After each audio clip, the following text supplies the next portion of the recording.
Hola, bienvenidos a Tango Pro. Hoy vamos a ver 8 cortados del 4.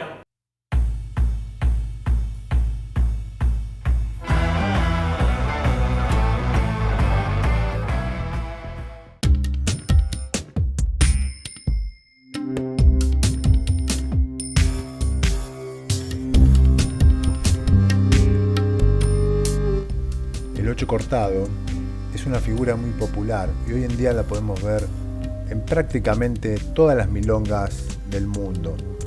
En la clase de hoy vamos a comenzar el rebote en el paso número 4 del paso básico.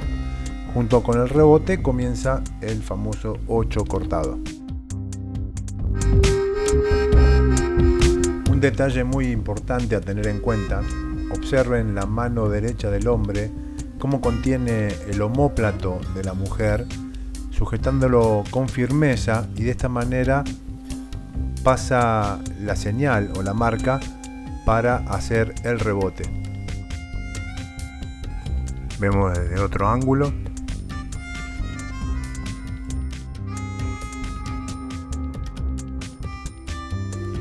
Veamos los pasos de la mujer. 3, en el cuarto del paso básico viene el rebote, abre, segundo rebote, cruza, 6, 7 y 8. Vamos con los pasos del hombre. 1, 2, 3, en el cuarto rebota, paso atrás, abre, rebota, junta, 6, 7 y 8.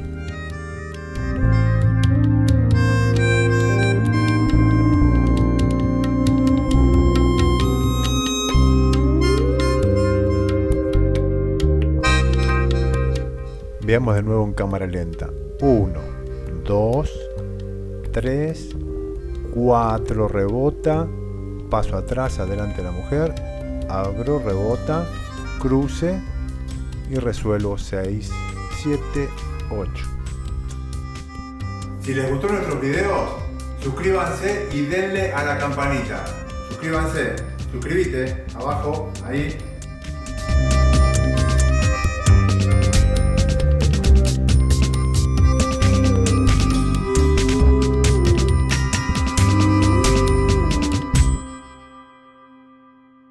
Ocho cortado del 4. No, digo yo ahora al revés. Yo digo hola, bienvenido, sí.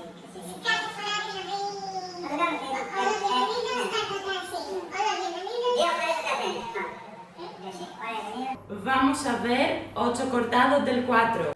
Cejas estoy. Hola, bienvenidos a Tango. Vale.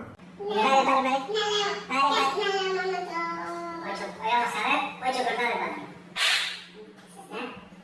Hola, bienvenidos a Tango Pro. Hoy vamos a ver el...